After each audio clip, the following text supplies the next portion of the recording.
Okay, want to go ahead and get us started for today. My name is Whitney Barfield, and I am a postdoctoral fellow in the Behavioral Genetics of Addiction Laboratory here at Emory University. And I'm excited that we're hosting another session of our biannual seminar series that's hosted by the MAPme team within the Behavioral Genetics of Addiction Laboratory. And we are excited today to be hosting Dr. Tamika Zapolski, but I will actually be passing the introductions to my PI, Dr. Rohan Palmer, and I will allow him to go ahead and introduce our speaker for today. Dr. Palmer, are you able to unmute yourself? Get us started. All right, I will do it right now. All right.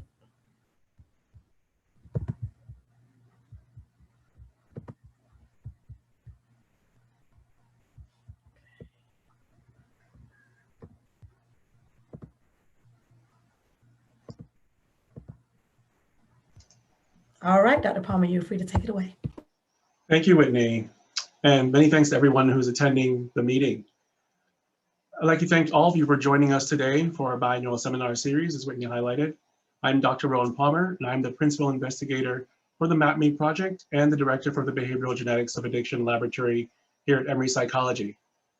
So for those of you who might not know this, our goal for this meeting, for these biannual meetings, is to host seminars each semester in order to leverage the expertise from a variety of interdisciplinary scientists.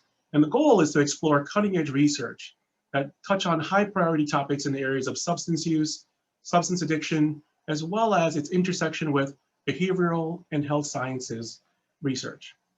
We hope that by bringing together individuals across the campus community, that we will be able to engage in worthwhile discussions about these particular topics, both within the classroom, but also within the dorms and our homes whenever we go back to them. With that said, I'm pleased to introduce our guest speaker for today, Dr. Tamika Zapolski, who is the director of the Prevention Research in Substance Use and Minority Health, PRISM, laboratory at Indiana University. Her research actually examines the interactive effects of cultural variables and environmental factors in order to understand substance use initiation, motivations for why people use, and the associated consequences among diverse adolescent and young adult populations. Dr. Zapolski is also an associate professor of clinical psychology at Indiana University-Purdue University, Indianapolis campus. There she directs a multidisciplinary effort to improve adolescent health and well-being through her work in the Adolescent Behavioral Health Research Program. She attained her PhD in clinical psychology in 2013 from the University of Kentucky, and has since gone on to publish numerous articles surrounding her research interests, both in substance use and associated health behaviors in minority populations. Much of her most recent work centers on physiological pathways through which discrimination actually impacts substance use vulnerability among African-American youth. Today, she joins us to discuss how novel approaches into minority health research and newly developed theoretical models have led to greater understanding of the connection between racial discrimination and substance use behaviors. We're excited to have her present this work to us today as part of the MAPme Symposium. So please join me in welcoming Dr. Tamika Zapolski.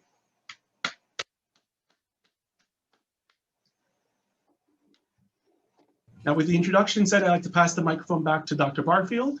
And I'd like to ask that all of you, as you have questions throughout the talk, to please put those in the chat box. And Dr. Barfield will be moderating our Q&A session at the end of Dr. Zapolski's presentation, where your questions will then be brought to bear. All right, and we are now transitioning where Dr. Zapolski will share her slides with the group. And so we are passing the mic over to you. Thank you both. Okay, let me share my slides.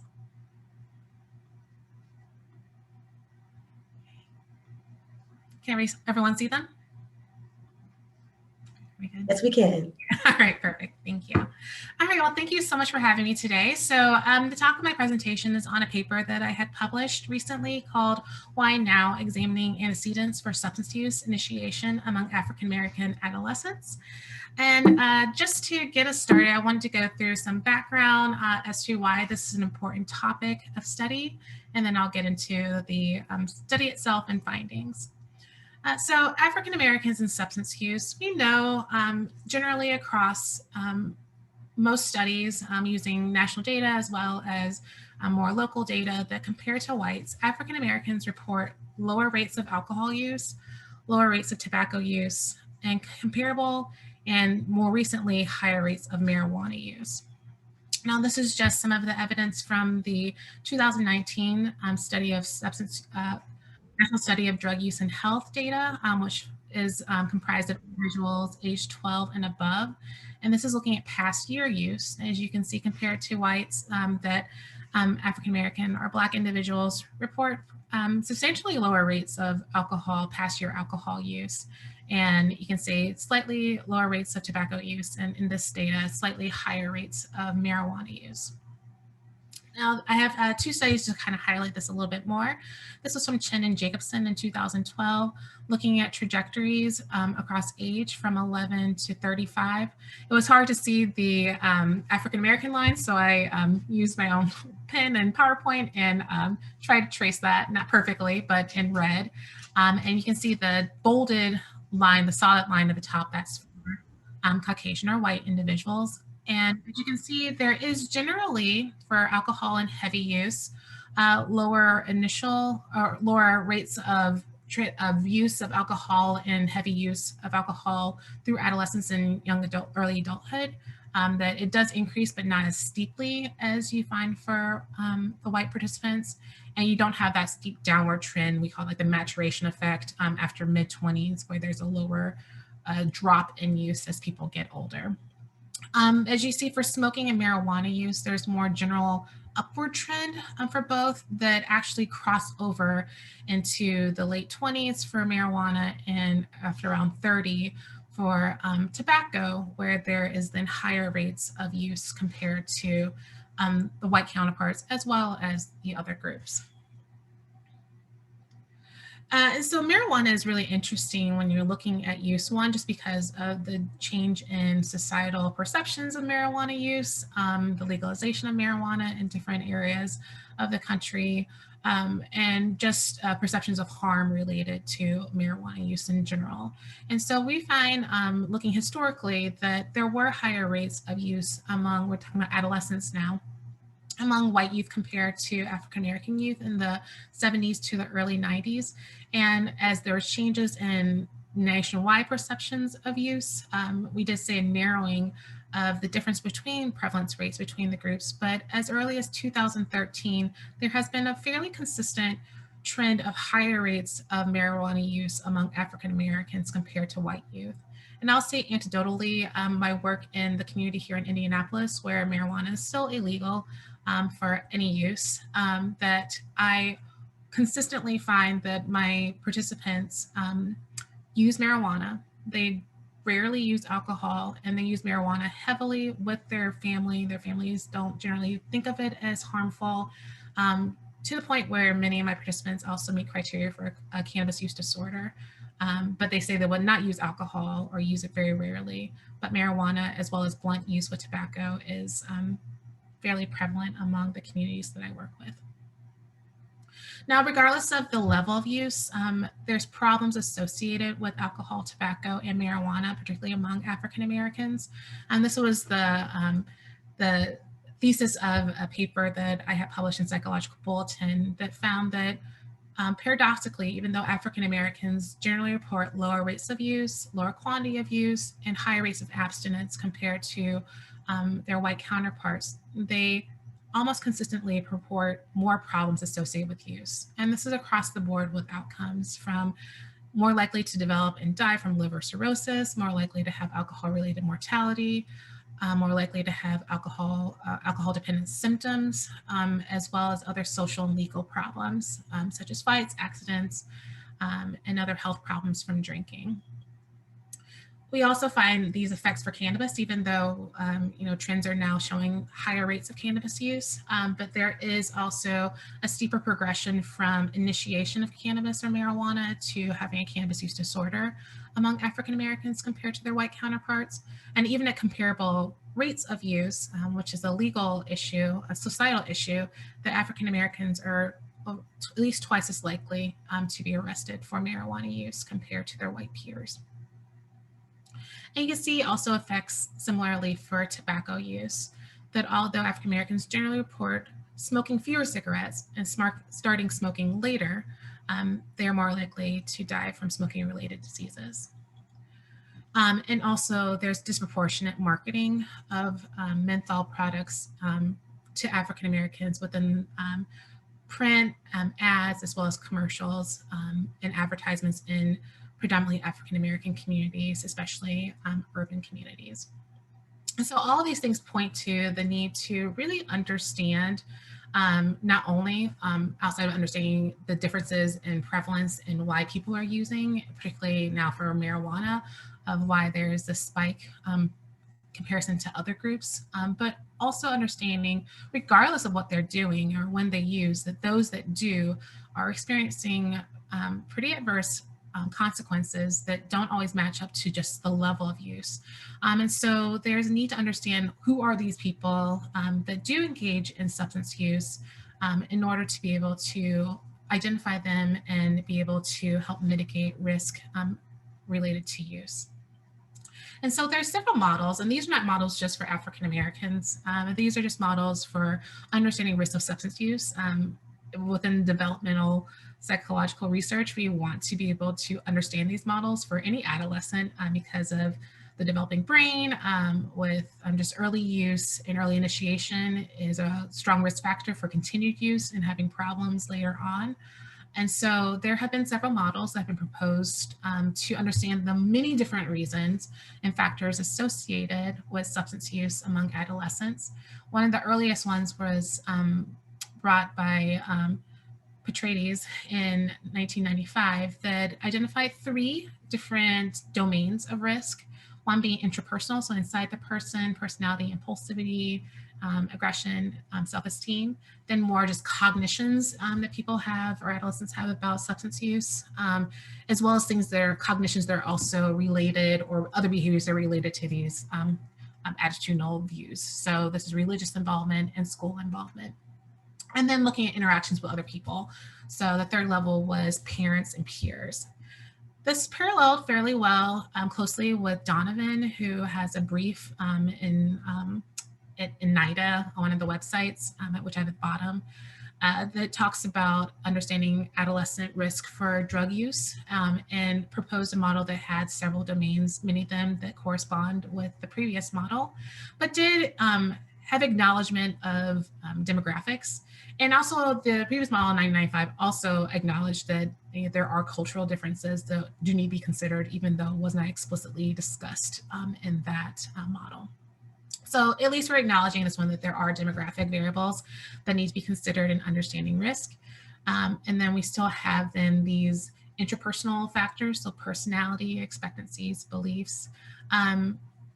Donovan also included behavioral components that are also we can see within the person, but not more like attitudes, but more of behaviors, such as ODD, externalizing disorder, conduct disorder, delinquency. And then also included the social factors, so family and peer influences on substance use. And lastly, went outside of that a little bit, so past the previous model, to also include the community, that there are drug availability and things within a neighborhood or community that also influences whether or not someone's going to use substances. So if you don't have availability to have drugs around you, then you're going to be at lower risk of using. Makes sense.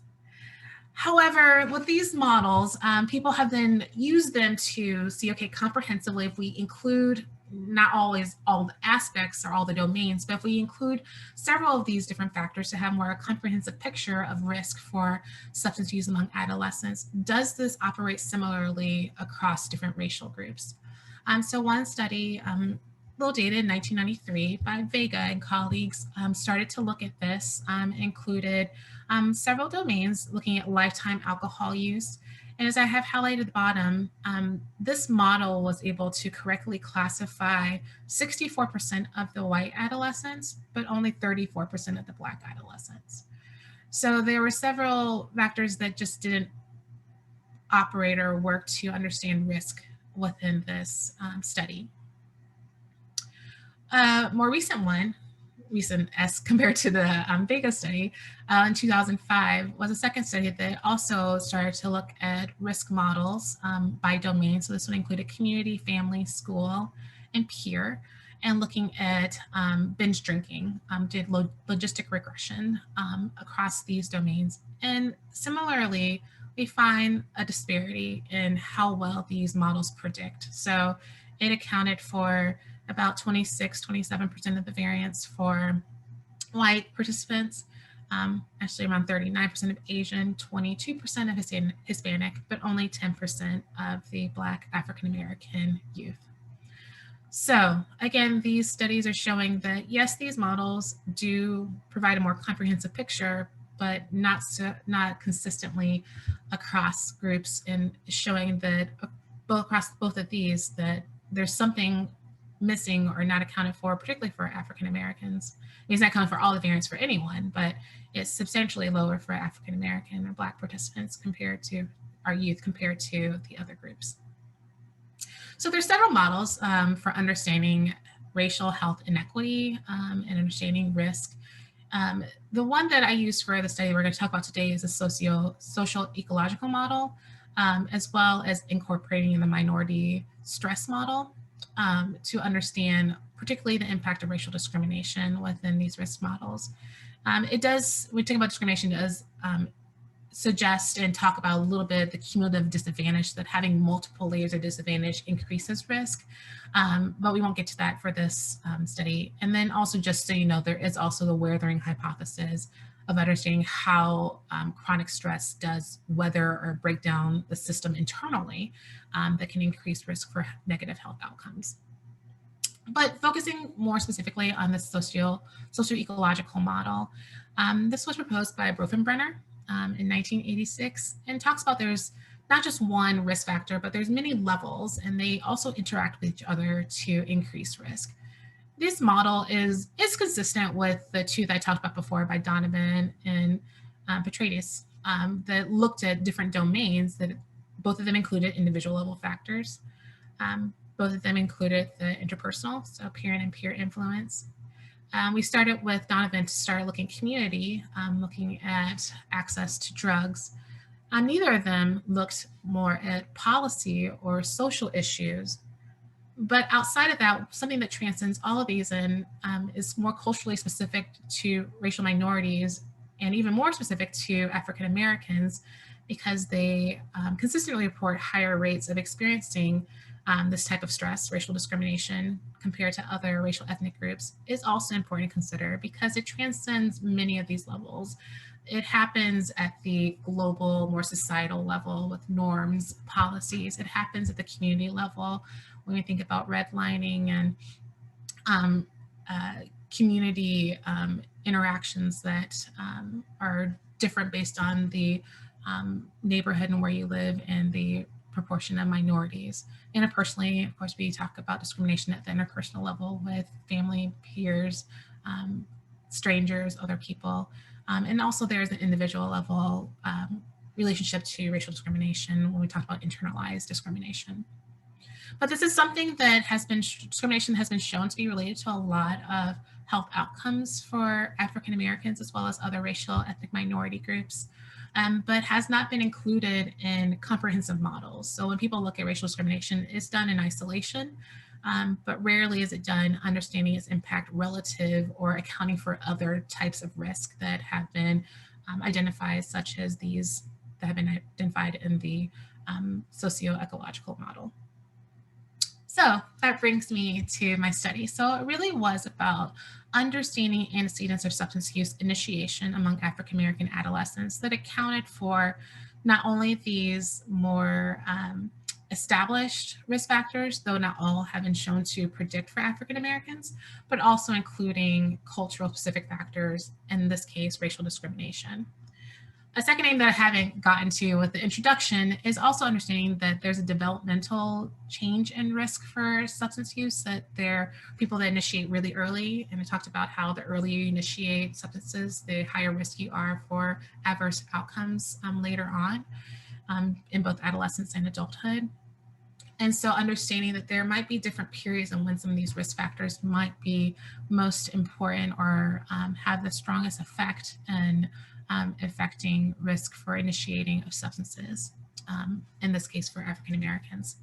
And I do want to say that this model, the study did look at them in isolation for substance types. So we did ever smoke a cigarette, ever use marijuana, and ever drink alcohol more than a sip or taste.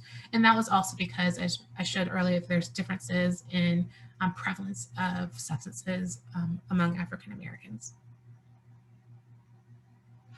So this study was in collaboration with researchers that I worked with out of the University of Georgia. Dr. Jean Brody is the PI of the CTAPS group center, and there's also researchers all over the country that work with them, but the data is collected from rural South Georgia around Athens, in Athens and surrounding areas. And the study started in 2002, where they were able to identify youth and their parents, and they followed them over a 14-year period. So they're still following them, and also having new participants. And so this study was based on that data collection that was done down in Georgia. There was 500 participants that were included in this analysis, 54, so just over half were female. And they provided data at 10 assessments from 11 to 21. Now there was a break at age 14, 15, where there was a lapse in funding. So we do have data for, like we consider early adolescence, and then we had 16 to 18 that we included as mid-adolescence, and then 19 to 21 for late adolescence. And so in line with previous studies and socioecological model, we looked at domains of risk. So we had SES as a demographic variable. We also had social, sorry, it's out of order, but I'll do the interpersonal, sorry, at the bottom. So looking at behaviors, we combine that behaviors as well as some of the cognitions in there. So self-esteem, depression, so more internalizing and externalizing risk factors. And then we had the attitudinal, which was more attitudes regarding substance use. So again, the cognitions that people might have and things are related. So very close to the Petraides study. So religiosity and school engagement is included in that one. Then we have, similar with both Donovan and Petraides, was this social risk. So that was parent-peer conflict, or parent-child conflict, parent social support, peer substance use. And then at the bottom, to account for this cultural risk domain, we have racial discrimination to see how that impacts within this model of variables that have been shown in, again, previous studies to at least be important things to consider for risk for substance use. So results. So the first one was just to look across the board. If we just look at initiation at some time between 11 and 21 for these three substances, what were the risk factors or factors that were predictive of initiation at some point during that time period.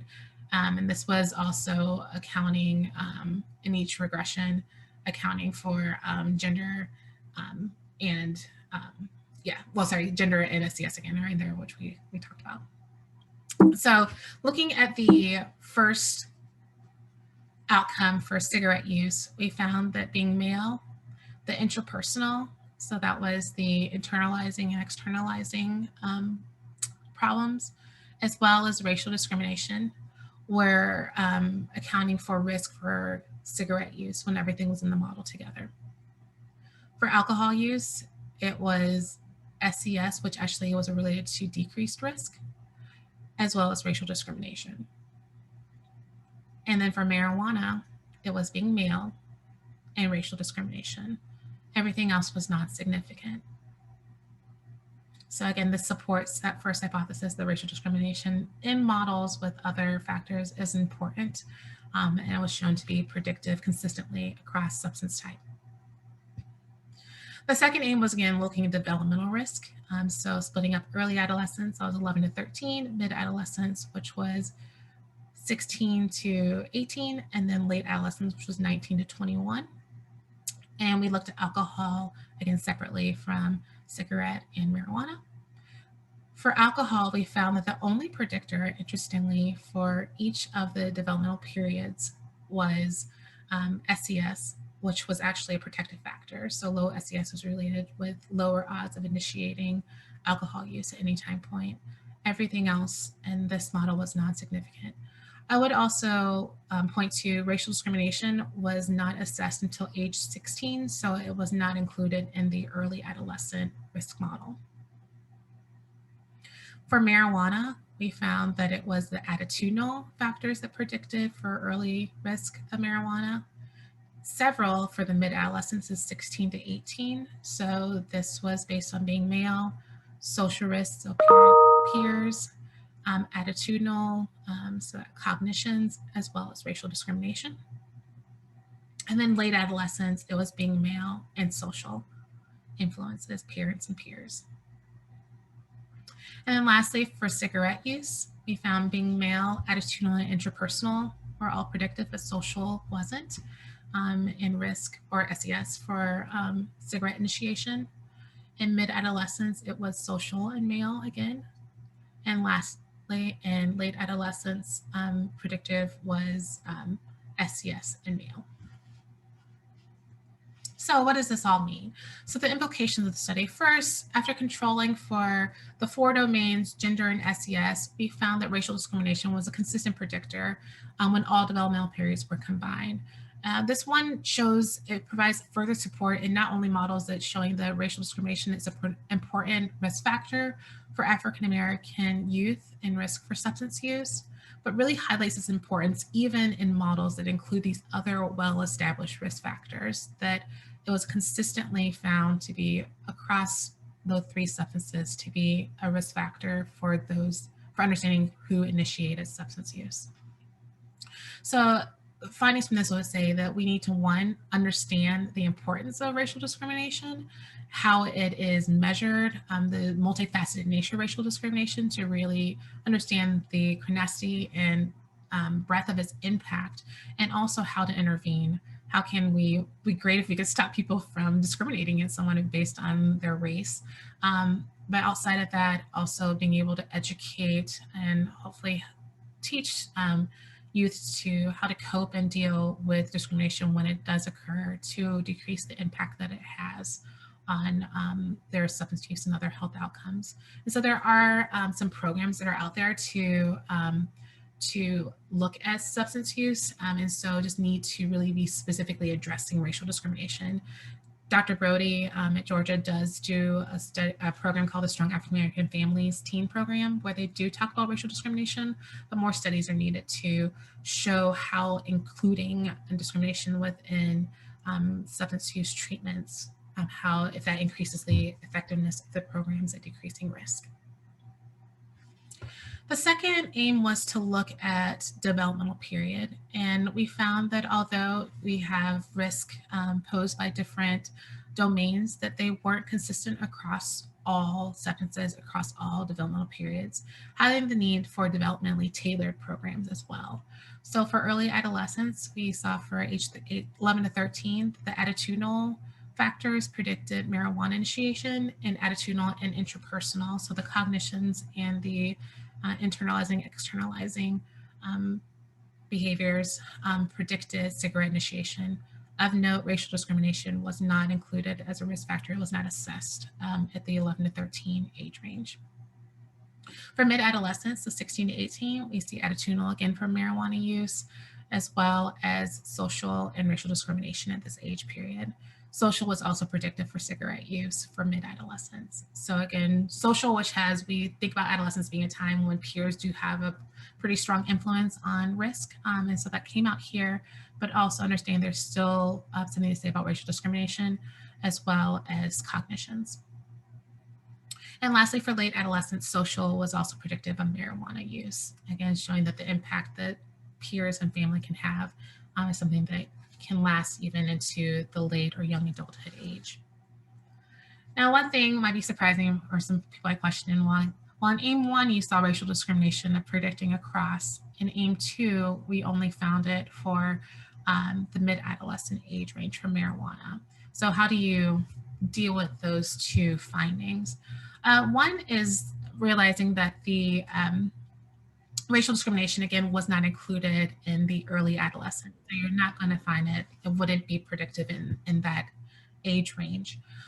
Also, when we were just looking at the scores on the racial discrimination measure, we found that the scores, when we did have it for the mid-adolescent age, were the highest and strongest for those that were early initiators.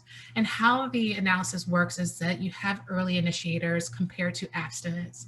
When you get to mid-adolescent, it's based on those that initiated then versus those that had not initiated yet. So anyone that had initiated in early adolescence were not included in the mid and late adolescent comparison groups.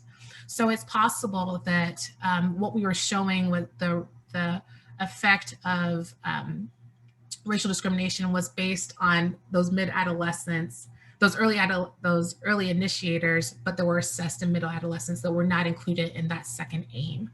And there is evidence to show that it doesn't go backwards. So it's not that people that use substances are more likely to be discriminated against. So because there is evidence to show that it goes the other way around, the discrimination is associated with later substance use, that it gives us some pause to think that there might have been something there from the early adolescence that was missed in AIM 2, and really speaks to me for future studies to see at this earlier age, 11, 13, which is also a critical age if those are people that are initiating early, what is going on with racial discrimination, how are they experiencing it, and how does that impact substance use risk among that age group. So on top of that, the need to really understand this early age group and implications from the study, that study for understanding implications from intervention standpoint, as well as just future work needing to look at complex models and integrate racial discrimination into risk models. There's a lot of other next steps, future directions that come from this work that I think will be really fruitful moving forward, particularly in the social climate that we're in, with all that's going on in our society, and understanding how powerful racial discrimination and racism is and how it impacts health outcomes for minority populations. So one thing I haven't teased apart that I just want to spend a little time on is racism and how it's defined. And I use a definition by Dr. Kamara Jones that talks about racism as a system of structuring opportunity and assigning value based on the social interpretation of how one looks, in our case, race, that unfairly disadvantages some individuals and communities and unfairly advantages others. And within this structure of racism, it's a system that operates in many levels. The first level, the highest level, is institutionalized racism. And this is really having differential access to goods, services, and opportunities within your society by race. So for example, living in neighborhoods that don't have substance use services, that don't have mental health services, where there's lack of transportation, or there are food deserts, where there's high pollutants, and how these environmental factors impact or having employment opportunities, how these things are stressors. We think about these as social determinants of health as well, how these things can impact just feelings of worth if you don't have opportunities, and also if there are issues that come up, if you're able to then get help that you might need. And so if you don't have access to healthcare, mental health services, or substance use, and you're starting to use substances at a problematic level, how that can increase risk for problems later on. And so within my lab, we are looking at this. We have some studies within young adult populations of looking at racism measured through different levels. And one of them is the cultural or institutional level. And we do find in our studies that that level of racism, or perceptions of risk, or perceptions of experiencing discrimination at that level, is related to negative psychological and substance use outcomes among our population of ethnic racial minorities. Also, just thinking about race and SCS is something I just want to highlight, that those are sometimes thought of interchangeable, or thinking that it's not really a race problem, it's an SCS problem. And they are interchangeable to a certain point because of the structural racism, the systemic racism, institutional racism, with redlining and other things that happen in our society, where there is disproportionate amount of minorities or African Americans specifically, that are in poverty.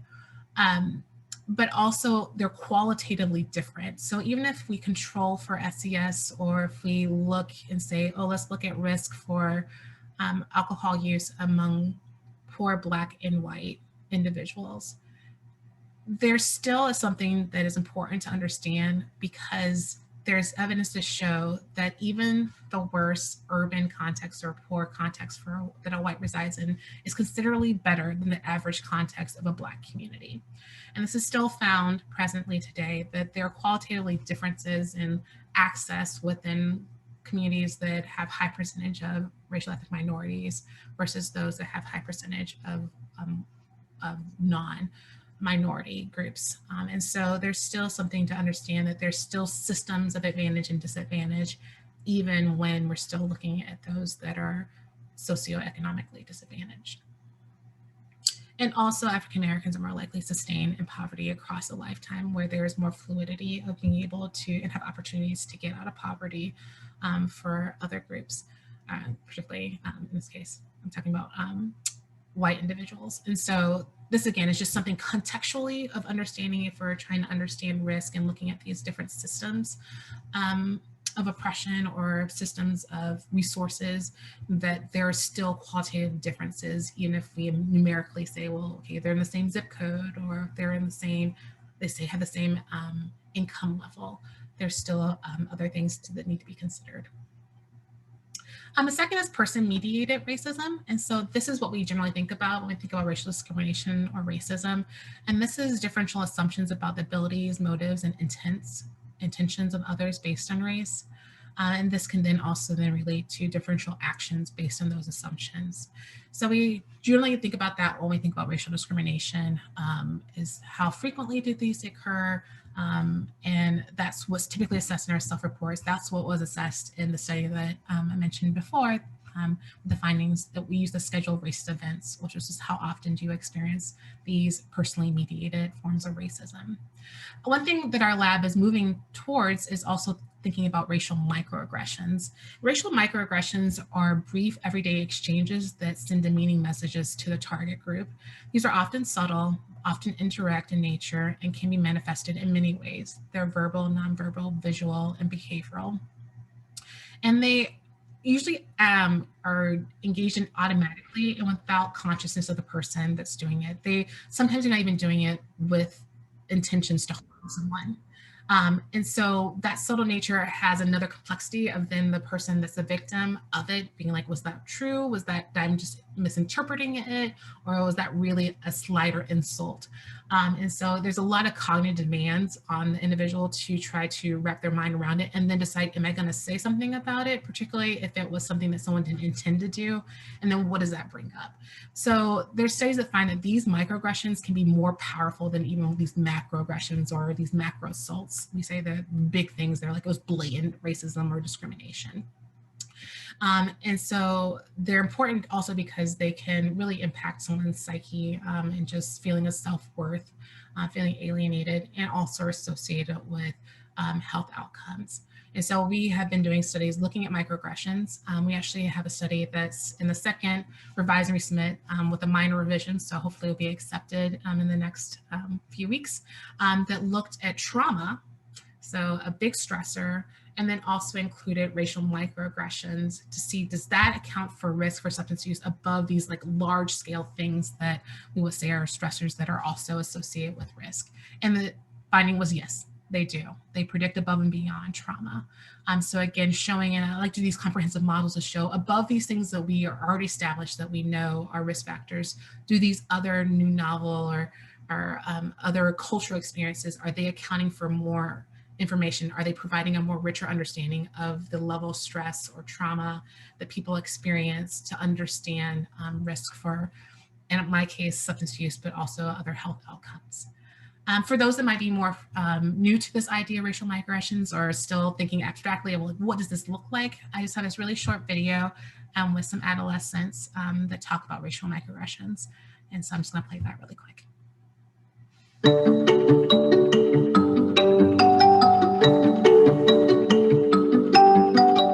Oh, you're so pretty for a black girl. Oh, she has a Jew nose. Oh, your hair would look so good if it was straight. Jews are so cheap. Why are you so cheap? Do you speak good English? How are you an Iraqi Jew? I think the person saying microaggression kind of doesn't really think about it. This person who said it was my friend, and like I was astonished that they would like say something like that. You don't want to make a big deal about it, but then it's also like you just said something that offended me, so I feel like I should speak up. Because they're micro, because they're very subtle, they're small, you feel like you don't have a reason to be upset. You're overreacting, and people even can make you feel that way when you bring it up. They're like, oh, you can't take a joke. You're making too big of a deal of this. Why are you overreacting? Don't take it so seriously. It was just a joke. Chill out. Say like, oh no, I actually love black people. I love people of color. Like, they try to just minimize the situation. If someone feels hurt by a microaggression, it shouldn't just be pushed to the side. It definitely has negative impacts and like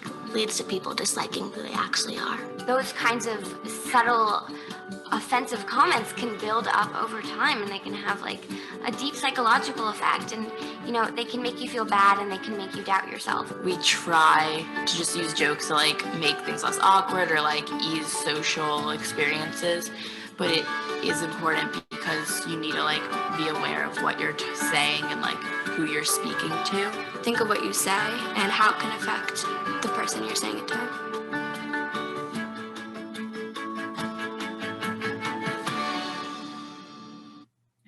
So I hope that was helpful for just understanding what microaggressions are. Coming from kids, I find that's more powerful of the effect that it has. And again, empirically, we are showing that that is the case. And so the next step, right, is to how to incorporate that in interventions, how to talk about not only the large things that happen, but the small, how to be able to address them when they're happening, because it can be awkward, and how to do that, those that experience it, but also bystanders that also experience it as well.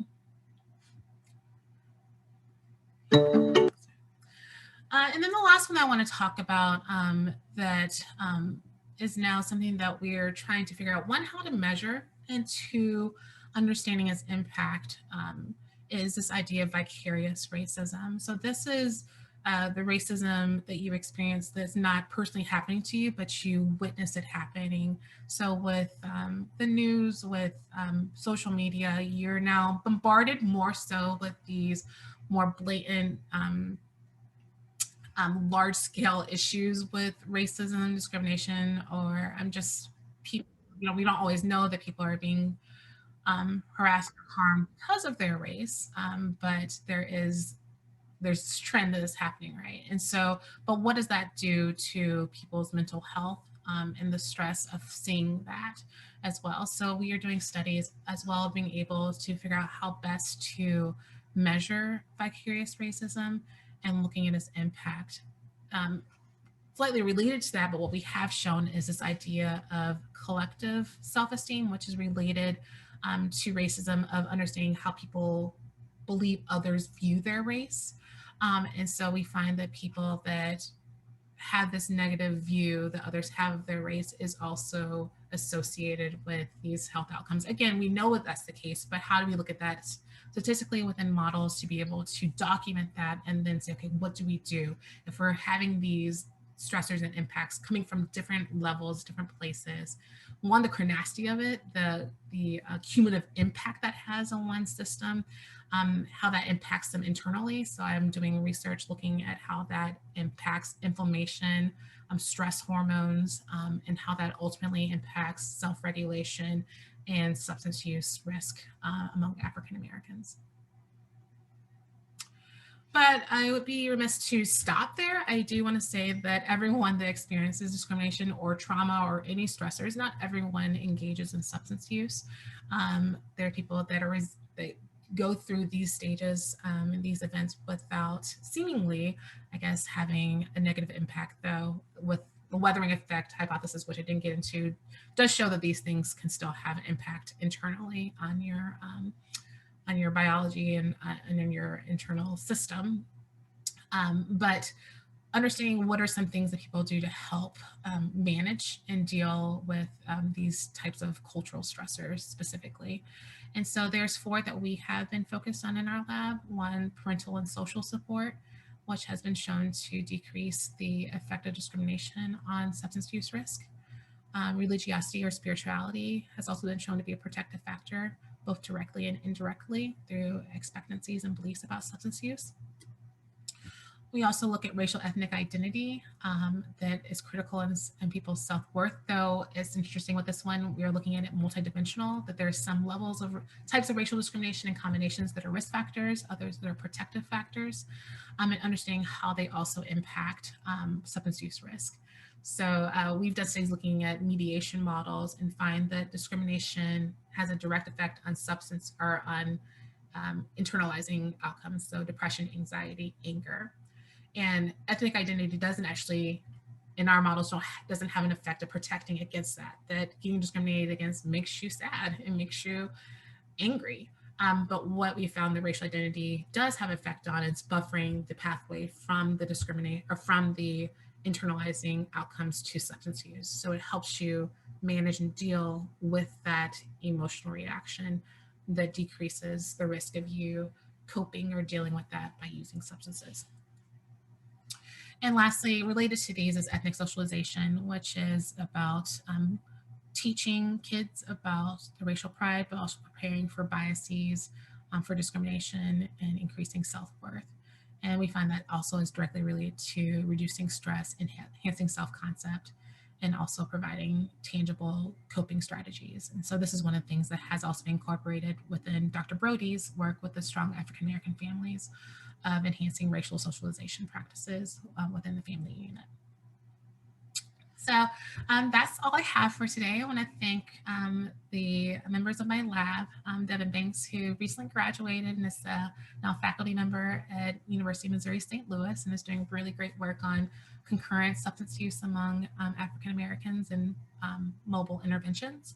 And then my current graduate students, Aaliyah Rowe, Rochelle Clifton, Shrin Kasvand, and Ian Carson. I also want to acknowledge the collaborators at CTAPS, the Center for Translational and Prevention Science at University of Georgia, that's headed by Dr. Jean Brody. And then our funding sources through the National Institute on Drug Abuse. There's the R25 by KL1 that I currently have, and then a P30 that Dr. Brody has. So there's my contact information. Please reach out to me if you have any questions, if you would love to collaborate on any projects. I always loved adding new people to the team. And then also can answer any questions anyone has. Thank you so much, Dr. Zapolski. We really enjoyed that talk. It was so rich and informative, and I'm sure we have lots of discussions, and we already have some in the chat. And so I'm going to be moderating the chat box. So if you have a question, drop your question in the chat box and I'll read it aloud for Dr. Zapolski. So we have one here from Maya Emilio, and she asks, can you speak to your work examining ethnic identity as a protective factor for substance use among youth? What are the broader implications of these findings, and how would you integrate this into protection and intervention programming in community settings, such as the school systems you work with, etc.? Absolutely. So yeah, so racial identity or ethnic identity is very interesting concept. There's many different ways people measure it. So we've used the multi-ethnic identity measure, the MEIM. We've also used the MAPme, the multi-dimensional identity of Black identity. And there's also several others that you can use. What's interesting about them that some of them are developmental. So just looking at how people change in their ethnic identity over time. And so you use that, goes from being, not having a strong ethnic identity through the process to developing a stronger, more cohesive pride in oneself. And so you use it that way. You can see where someone is on their trajectory of ethnic identity, assuming that the end is the best scenario, and helping people progress to that level, how to seek out and understand their racial group, how to develop more pride and connection to their community. The other one that we use is more statewide, so is looking at where people are right now, not kind of where they're going to go. And that's the one where we find also that there's different combinations. So Rochelle Clifton, almost doctor, one day be doctor, she has been really looking at that. That's used the MAPme. And so with that, there's looking at like your public regard, how other people view you, your private regard, how do you view yourselves. There's like ideologies. It's very complex. There's like 7 different facets of it. But what we found is that there's some of those combinations that have been shown to be more protective and those that are risk. And within that model is not trying to say that I'm trying to change your racial identity, but I'm helping you acknowledge how this impacts how you see the world and how that impacts your health outcomes. So we talk about it more as a tool, that if you can give someone that and use it clinically as saying, okay, if this is where you are, and this is more individual, this will be difficult to do in like a group setting, whatever. But this one will be like, okay, if this is where you are, what are the implications of this? Does this help us understand how you view the world or how these interactions might be impacting you? And so then you can go about talking. If they're like, oh, well, I want to change that. Well, then you can use that, but it's less of a tool being like, I'm going to change you in this way to be this combination, but more using it as information to help them understand where they are and how that's impacting their health. Thank you. And I have a question while people are getting their thoughts together in the chat, is specifically about microaggressions. So, you know, when we were explaining microaggressions and watching the video, some of those were, I would call more overt microaggressions, you know, your nose or your hair or whatever. But how do you tease apart what is perceived and what is an actual microaggression? Or is it all based on perception and then you form the intervention around that? I guess I'm curious to know, is there some sort of threshold between, you know, what we think is happening or what you may, you know, perceive, or is it just what you perceive and then you build the intervention to deal with perception? I guess I'm just, is there a blurry line or how you tease apart that? Absolutely, and those are hard, right? By definition, microaggressions are subtle, unintentional, and there is some level of subjectivity to it. And you don't know the intention behind what is being said. So there is a level of it. This is a perception that regardless of whether it was intended or not, but that's how it came across. And that's also how we talk about it when we talk about addressing it. Like you might not have, you assume good intent. I assume you don't mean it this way, but this is how it can be interpreted. And then you can then have that conversation, like, oh, sorry, or this is what I meant. Sorry, it came across that way. Or, oh, crap. Yeah, that does sound that way. And let me like figure out how to correct it. Or sorry that I said that can be offensive. I can see how that's the case. So there is for sure a level of perception and subjectivity to it. What we are doing in our research as well as within the intervention. So I guess it's a little broader. So I have an intervention that uses dialectical behavioral therapy to be able to teach emotion regulation, coping skills to adolescents. And it doesn't right now have any component of talking about race or racial discrimination. We still see it impact decrease in substance use and increase in self-esteem and things like that. But we're not explicit about bullying, we're not explicit about discrimination. And so what our plan is to incorporate that. One's education, like FYI, this is what these things are and this is how it impacts health. But 2, to be able to teach people that regardless of what you intend, if people perceive it that way, how can we address that?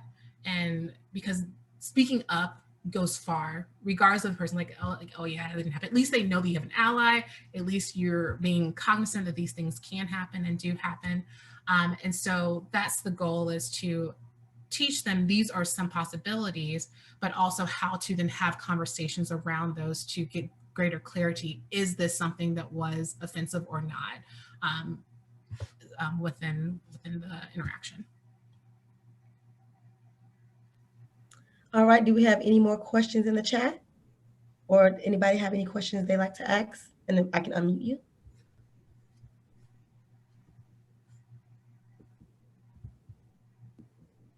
All right. Okay, and hearing none, I am going to thank Dr. Zapolski once again and pass the mic over to Dr. Palmer to end out this conversation.